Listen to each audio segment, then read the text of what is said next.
La crisis de inseguridad en Haití es cada vez peor. Recientemente un grupo de religiosas fueron secuestradas, asesinaron a un excónsul. Parece que las bandas no tienen contención en nuestro vecino país. Por eso hemos hecho contacto en directo con Edwin Paraizón para que, nos hable de la situación, nos dé el contexto de la situación de inseguridad en Haití. Edwin, buenas noches. ¿Cuál es tu percepción de la situación en Haití? Porque al parecer cada vez es más crítica. Definitivamente, hay que decir que tenemos una confusión generalizada. Por un lado, hay un gobierno totalmente impopular, totalmente rechazado por la clase política, por las fuerzas vivas de la nación, sobre todo que el gobierno no ha podido cumplir con su misión. Un gobierno de transición en Haití, según lo previsto por la Constitución, tiene 3 meses para poder montar un proceso electoral y permitir la instalación de nuevas autoridades electas. Nosotros sabemos cuál fue la realidad. Estamos hablando del asesinato brutal de un presidente que antes de su asesinato había designado un primer ministro. Estoy subrayando la palabra designado porque no ha logrado el nombramiento formal. Ese nombramiento formal se hace después de la aprobación parlamentaria y en esos momentos no teníamos parlamento. Así que es una situación totalmente fuera de todas las previsiones constitucionales. Entonces, en esa situación, pues tenemos la comunidad internacional que ha intentado aportar algún tipo de colaboración y particularmente tratando de ayudar en la parte que tiene que ver con la seguridad. Por tal razón, pues sabemos que hay preparativos o la planificación de la presencia de las tropas de Kenia que tienen que llegar. En esta semana la Corte Suprema de Kenia tiene que tomar una decisión para saber si sí o no estos policías van a poder llegar. Y además de eso, hay un nuevo actor en el escenario, que es un ex convicto, un ex comisario, Guy Philippe, que ha traído una cierta efervescencia en todo lo que es el escenario político, confuso, y una situación a nivel seguridad que se ha agravado, para no decir se ha deshumanizado, porque cuando vemos que los miembros de gangas, los criminales, los bandidos, comienzan a atacar a las iglesias, siguen en casos de violaciones colectivos de mujeres, esto pues ya tenemos que hablar de deshumanización de los grupos criminales que dominan hasta cierto punto la vida en Haití. El asesinato en Juana Méndez del excónsul, ¿cómo afecta la percepción que tienen otros diplomáticos sobre la seguridad en Haití? ¿Cómo está impactando todo esto?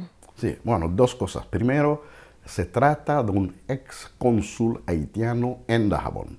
La prensa, tanto haitiana como dominicana, quizás no había precisado que ya no juega ningún papel en el consulado haitiano en Dajabón. Eso no es lo más importante. Lo más importante es que hay un ser humano que fue asesinado.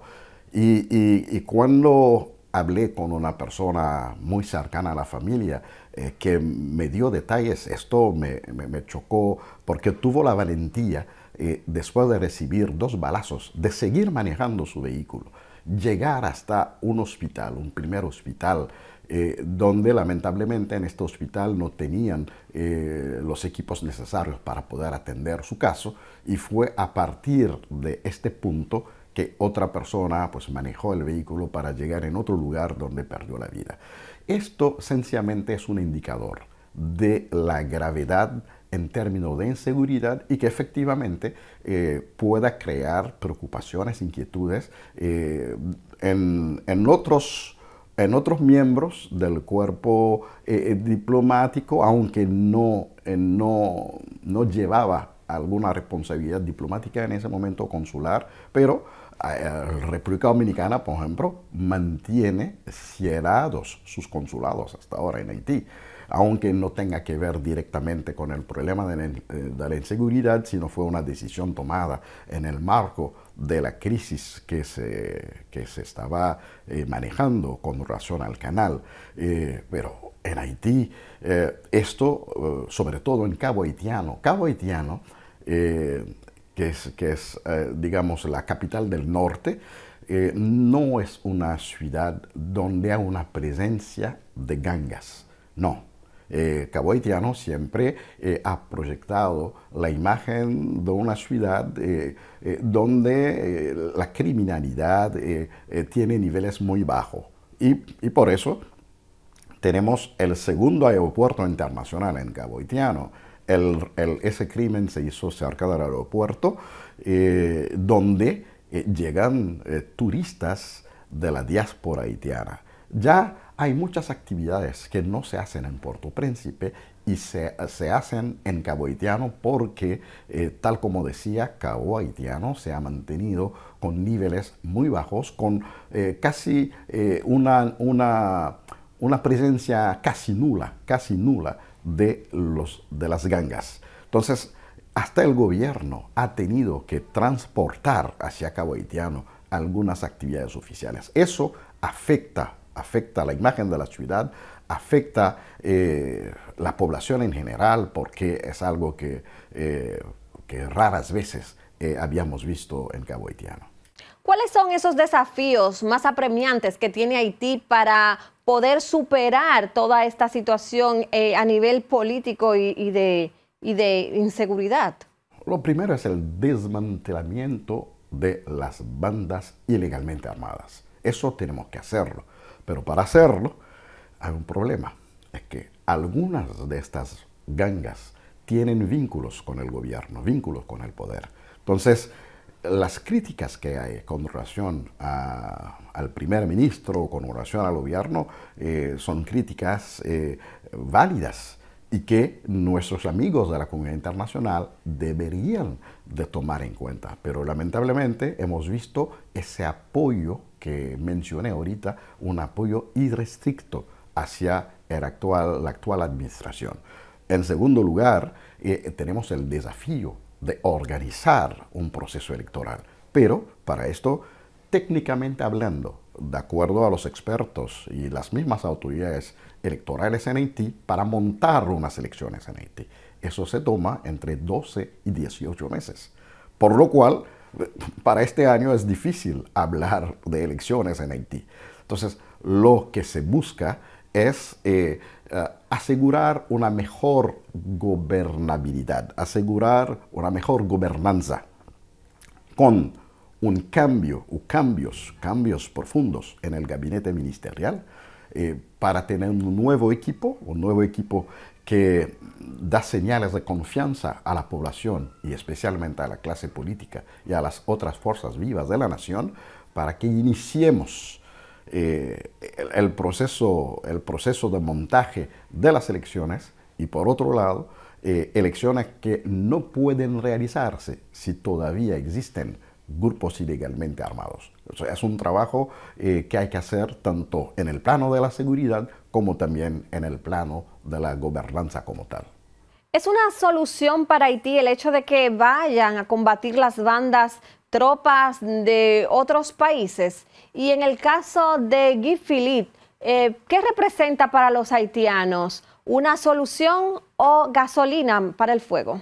En cuanto a la primera pregunta, si me baso sobre los expertos en seguridad, en Haití tenemos expertos en seguridad, personas que lo han estudiado, lo han practicado porque son exmilitares, entienden que nosotros tenemos los recursos humanos porque las gangas, numéricamente hablando, no son más que los policías que tenemos, aunque sí en las fuerzas policiales hemos tenido una evasión, una salida creciente de policías, tanto quienes han viajado hacia el exterior como quienes ya han dejado las filas de la policía o otros que lamentablemente tienen algún tipo de vínculos con las bandas armadas. Es cierto, pero sin embargo los buenos policías siguen siendo mayoría y están en la total disposición en echar ese pleito, en hacer ese combate por el restablecimiento de la seguridad en Haití. Lo único que se le pide a la comunidad internacional es su apoyo logístico. Apoyo logístico en términos de equipos, en términos de tecnología. No es posible que todavía para hacer algún tipo de investigación que los órganos competentes en Haití no dispongan de equipos de reconocimiento facial o reconocimiento de voz. No es posible. Entonces son cosas tan sencillas que se necesita.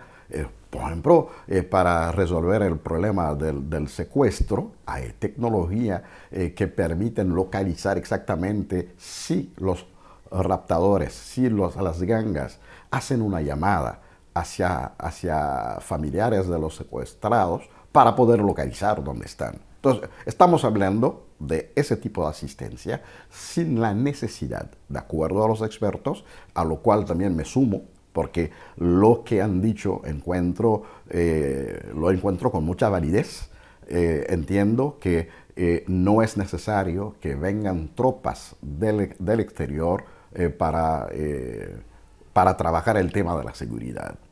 Quizás algunos expertos internacionales pueden venir, pero lo más importante, logística, equipamiento, helicópteros, drones, para poder avanzar en esa lucha.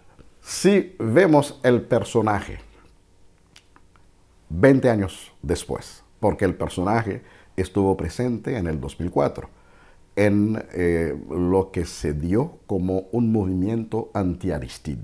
Entonces, en ese momento, en el 2004, contaba con una alianza entre los tres países que citamos ahorita.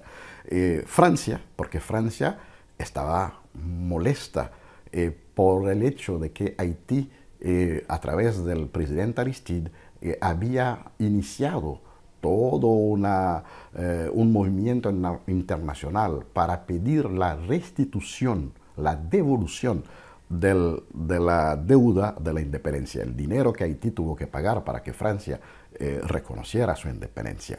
Esto comenzó a molestar a los franceses hasta que decidieron tumbar a Aristide. Eso no lo estoy diciendo yo, sino eso lo ha dicho el embajador francés de la época, del 2004, al New York Times. Ustedes se acuerdan que el New York Times hace quizás un año y medio publicó una serie de reportajes sobre Haití para tratar de entender de dónde viene esa situación, cuál es el origen de todo lo que está sucediendo en Haití, y en este marco entrevistaron al embajador francés, que reconoció que Francia participó en ese movimiento anti-Aristide, apoyando justamente a alguien como Guy Philippe, Francia, Canadá y Estados Unidos.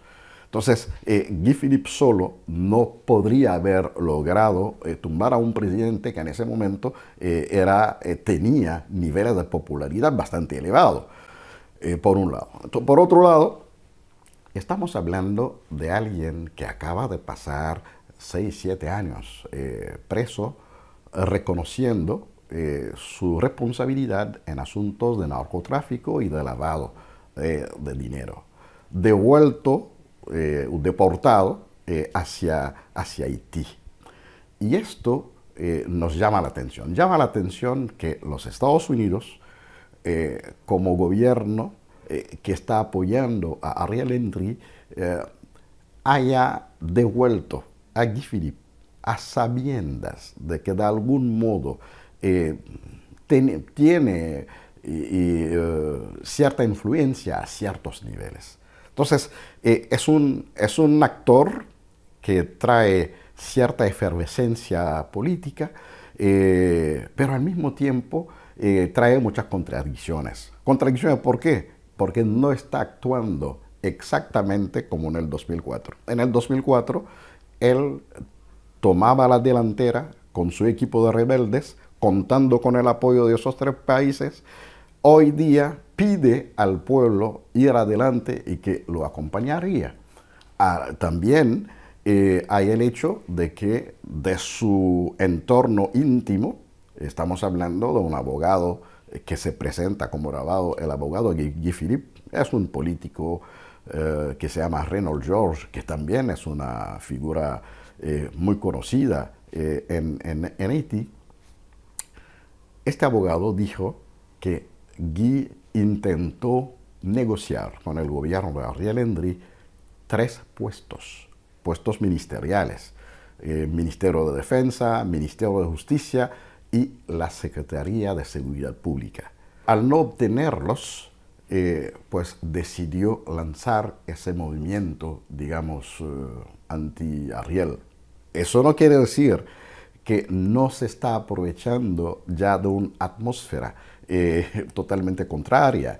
Hay un ambiente contrario, hay una disposición mayoritaria en que Ariel salga del poder, por lo menos antes o el 7 de febrero, que podamos instalar nuevas autoridades. Entonces es para largo todo este problema de Haití porque las soluciones no se vislumbran, no se ven las propuestas que se están haciendo, no se ven como una respuesta a los problemas de Haití.